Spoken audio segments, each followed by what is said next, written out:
지난 석 달간 은에 3천만 원을 투자했던 김 부장은 어제 계좌를 확인하다가 손이 떨렸습니다. 온스당 116달러였던 은값이 73달러까지 곤두박질치며 무려 37%가 증발했거든요. SNS에는 은 투자 망했다는 한탄이 쏟아지고 유튜브 댓글창엔 손절하라는 조언이 맙니다. 근데 이상한 점이 있습니다. BMW 독일 본사 배터리 공장에서는 은 확보 못해서 생산 라인 멈출까봐 비명 지르고 있고, 중국 태양광 업체들은 은 사재기에 혈안이 되어 있거든요.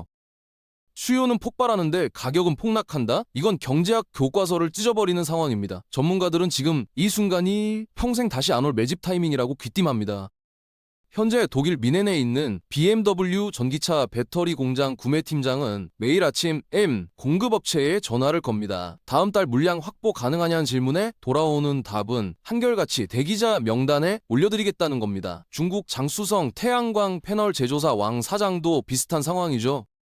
은 없으면 패널 생산이 멈추는데 은 구하려면 시세보다 30% 웃돈을 얹어야 간신히 확보할 수 있다고 합니다. 실리콘밸리의 한 데이터 센터 건설 책임자는 더 노골적으로 말했습니다. GPU는 구했는데 이걸 연결할 은 배선이 없어서 공사가 지연되고 있다고요. 전 세계 공장들이 은 확보 전쟁을 벌이는데 뉴욕 거래소 화면에 뜨는 은값은 토막이 났습니다.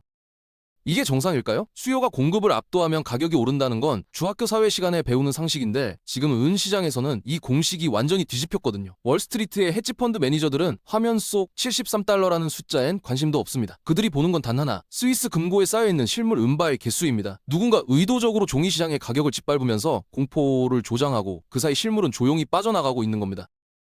뉴스에서 은값이 73달러로 떨어졌다고 할 때 그 가격이 실제 은덩어리 값이라고 생각하시나요? 아닙니다. 그건 뉴욕 선물 거래소에서 거래되는 종이증서의 가격일 뿐입니다. 쉽게 말하면 나 은 1온스 가지고 있어 라고 적힌 영수증이 거래되는 거죠. 문제는 이 영수증이 실제 은보다 수백 배 많이 찍혀 나온다는 겁니다. 금고에 은 1아운스가 있으면 그걸 담보로 영수증 200장을 발행해서 파는 구조거든요. 서울 강남의 한 투자자는 작년에 은 선물 계약서를 샀는데 만기가 되어 실물로 바꿔달라고 했더니 거래소에서 현금으로 정산하시죠 라며 돌려보냈다고 합니다.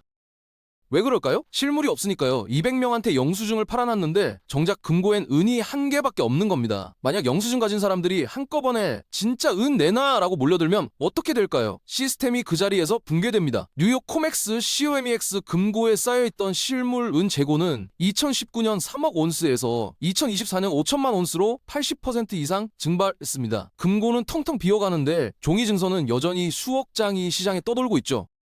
이건 은행이 예금보다 현금이 훨씬 적게 있는 것과 똑같은 구조인데, 뱅크런처럼 한 번에 몰리면 게임 끝입니다. 지금 73달러로 폭락한 건 종이 시장에서 공포를 조장해 실물 인출 요구를 막으려는 마지막 발악이라는 분석이 나옵니다. 삼성 SDI 수원 연구소에서 일하는 배터리 엔지니어 최 박사는 요즘 밤잠을 설칩니다. 2027년 양산 목표인 전고체 배터리 프로젝트가 코앞인데 핵심 소재인 확보가 막막하기 때문이죠. 전고체 배터리는 기존 리튬이온 배터리와 차원이 다릅니다. 한 대당 들어가는 은의 양이 무려 1kg, 기존 배터리에 비해 50배에서 70배 많이 필요하거든요. 왜 이렇게 많이 들어갈까요? 고체 전해질과 양극재를 연결하는 미세 회로에 은만큼 전도성 좋고 안정적인 소재가 없기 때문입니다. 삼성이 연간 목표로 잡은 전기차 생산 대수는 30만 대입니다. 한 대에 1kg씩만 잡아도 연간 300톤의 은이 필요한 거죠. 근데 삼성만 이 게임에 뛰어든 게 아닙니다. BMW는 이미 2025년부터 전고체 배터리 탑재 차량 양산 계획을 발표했고, 토요타는 2030년까지 전 차종의 절반을 전고체로 전환하겠다고 선언했습니다. 혼다, 닛산, 폭스바겐까지 합세하면 자동차 산업에서만 매년 수천 톤의 은이 빨려 들어가는 겁니다. 현재 전 세계의 은 연간 생산량이 약 8억 온스, 무게로 환산하면 약 2만 5천 톤 정도인데 자동차 산업이 그중 20%를 가져가게 되는 셈이죠. 더 심각한 건 제조사 입장에서 은값 2배로 뛰어도 생산을 패선을 멈출 수가 없다는 겁니다. 전기차 전환은 각국 정부의 탄소 중립 정책과 맞물린 생존 전략이거든요. 음은 이제 가격을 불문하고 확보해야 할 필수 자원이 됐습니다.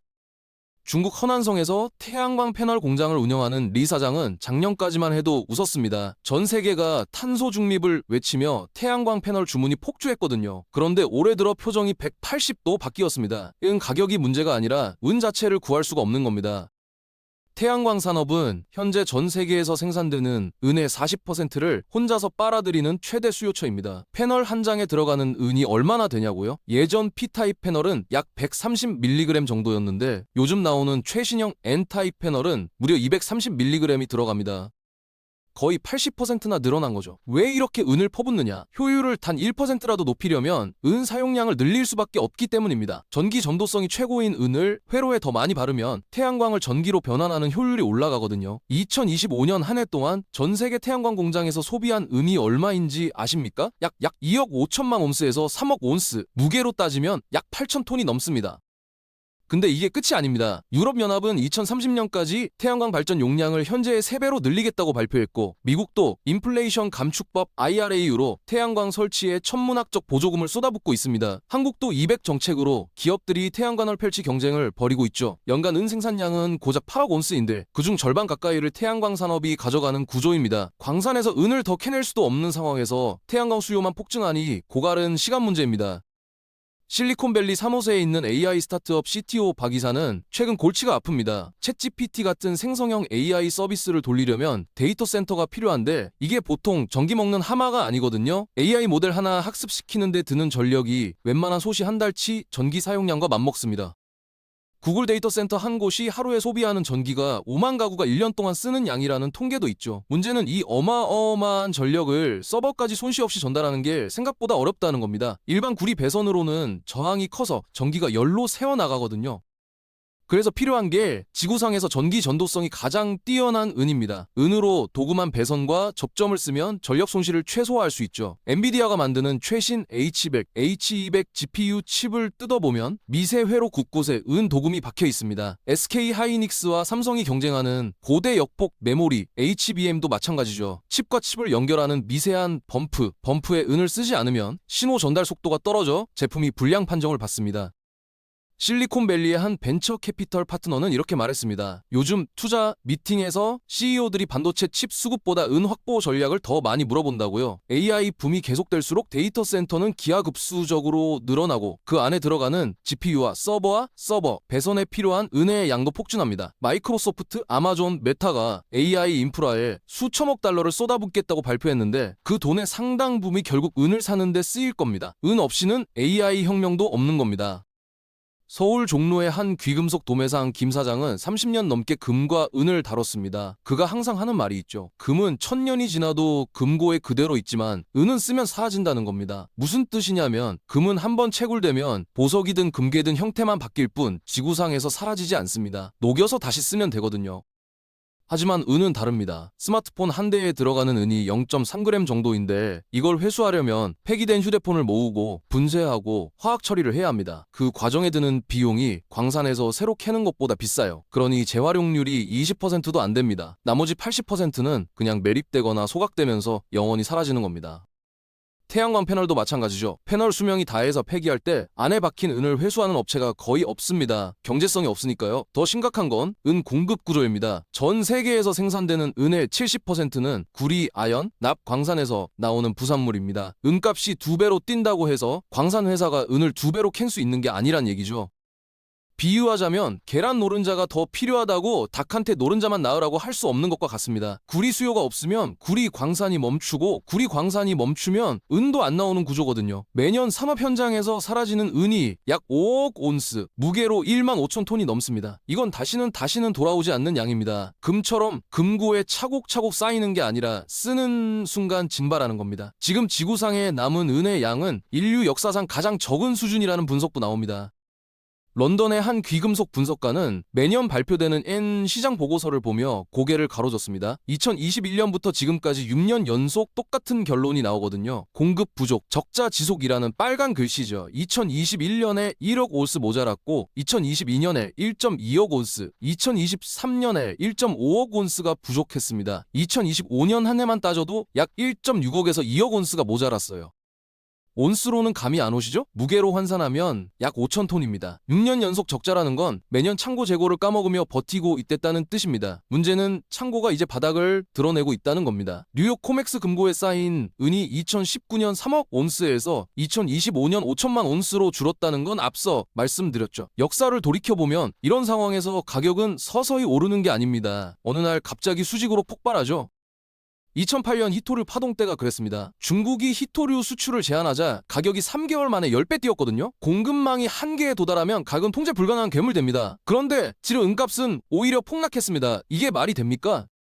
전문가들은 이걸 선물 시장에서 종이 은을 무차별로 투하해 만든 인위적 결과로 봅니다. 목적은 하나죠. 개인 투자자들이 겁먹고 실물 인출을 포기하게 만드는 겁니다. 은값 떨어지네, 팔아야겠다고 생각하는 순간 누군가는 웃으며 당신이 판 실물을 금고로 옮깁니다. 월가의 대형 은행들이 벌이는 마지막 심리전이라는 분석이 나오는 이유입니다. 스위스 취리히에 있는 프라이빗 뱅크에서 일하는 한 자산관리사는 최근 묘한 현상을 목격했습니다. 유럽과 미국의 초부 유층 고객들이 은행 금고에 맡겨뒀던 실물 은을 자기 집 개인 금고로 옮기기 시작한 겁니다.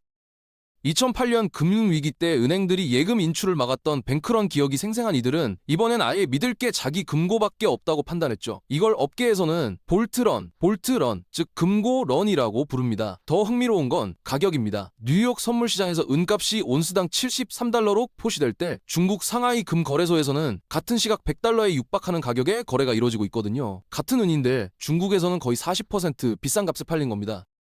왜 그럴까요? 상하이 거래소는 반드시 실물로 결제해야 하는 시스템이기 때문입니다. 종이 증서서 장난이 안 통하죠. 베이징의 한 자산가는 뉴욕 가격은 가짜고 상하이 가격이 진짜라고 단언합니다. 동양의 거대 자본은 서구의 조작된 종이 가격을 비웃으며 웃돈을 얹어서라도 전 세계의 실물 은을 쓸어 담고 있습니다.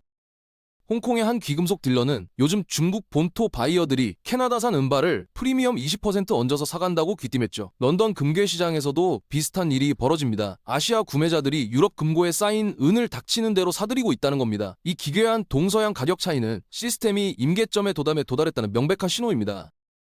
뉴욕 맨해튼에 있는 뱅크 오브 아메리카 본사 원자재 분석팀은 지난달 충격적인 보고서를 냈습니다. 은은 현재 역사상 가장 저평가된 자산이라는 제목이었죠. 보고서는 공급 적자, 산업 수요 폭증, 재고 고갈을 근거로 단기적으로 온스당 142달러, 10년 내 200달러 돌파를 현실적 시나리오로 제시했습니다. 프랑스의 BNP 파리바도 비슷한 전망을 내놨고요. 월가의 대형 은행들이 동시에 은 강세를 예고한다는 건 심상치 않은 신호입니다.